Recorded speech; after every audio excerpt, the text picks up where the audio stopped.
الحمد لله رب العالمين والعاقبة للمتقين والصلاة والسلام على سید الانبیاء والمرسلین اما بعد۔ اکثر لوگ سوال کرتے ہیں اگر کوئی انسان شدید بیمار ہے، قریب المرگ ہے، اور اس کے پاس کیا پڑھا جائے اور اس کو موت نہیں آتی، دیکھنے والے زیادہ تکلیف میں ہوتے ہیں، زیادہ پریشانی میں ہوتے ہیں، بعض ایسی کفیلتیں، ایسی حالتیں ہوتی ہیں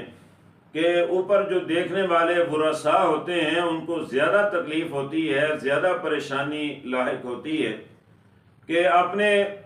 اس قریبی کی موت اور اس کی حالت اور اس کا دکھ اور اس کی تکلیف دیکھ کر برداشت کرنا مشکل ہو جاتا ہے۔ تو ایسی صورت میں بعض لوگ کوئی کسی کو بلاتا ہے، کوئی کسی کو بلاتا ہے، کوئی کسی کو بلاتا ہے، تو ایسی صورتحال میں کسی کو بلانے کی ضرورت نہیں ہے۔ نبی صلی اللہ علیہ وسلم نے بڑا پیارا وظیفہ اور بڑی پیاری دعا بیان کی ہے صحیح مسلم میں، اور اسی طرح صحیح جامع میں حدیث نمبر 6388۔ آپ صلی اللہ علیہ وسلم نے فرمایا، جو انسان کسی بھی بیمار کی عیادت کے لیے جائے اور اس کے پاس 7 مرتبہ اس دعا کو پڑھے، چھوٹی سی یہ دعا ہے، اسأل اللہ العظیم رب العرش العظیم ان یشفیک۔ آپ نے فرمایا جو انسان 7 مرتبہ کسی بیمار کے پاس، کسی مریض کے پاس، اور ایسا مریض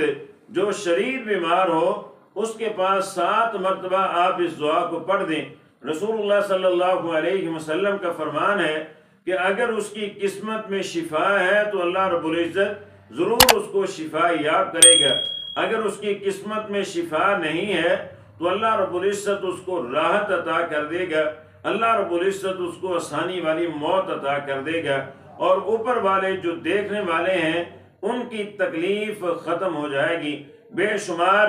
ایسی اموات دیکھنے میں آئی ہیں کہ اوپر والے زیادہ دکھ محسوس کرتے ہیں۔ رسول اللہ صلی اللہ علیہ وسلم کا فرمان بھی ہے، آپ نے فرمایا مومن کے لیے موت جو ہے وہ اللہ رب العزت کی طرف سے تحفہ ہے، اگر موت نہ ہو تو اللہ رب العزت معاف فرمائے لوگوں کو، یعنی قریب المرگ جو لوگ ہیں، بیمار ہیں، لاچار ہیں، ان کو سنبھالنا، ان کے قریب بیٹھنا، ان کا علاج معالجہ کرنا، ان کے ساتھ رہنا اور باقی دنیا کے سارے نظام اور سسٹم چلانا مشکل ہو جائے تو موت ایک مومن کے لیے رحمت ہے اور تحفہ ہے۔ لیکن اگر کوئی انسان ایسی بیماری میں مبتلا ہو چکا ہے کہ موت بھی نہیں آ رہی، موت کی کشمکش میں ہے، تو نبی صلی اللہ علیہ وسلم کا فرمان ہے 7 مرتبہ آپ اس کے قریب اس دعا کو پڑھ دیں تو انشاءاللہ یا اللہ اس کو شفا عطا کر دے گا، اگر اس کی قسمت میں شفا نہیں ہے تو اللہ رب العزت اس کو اپنے پاس بلا لے گا،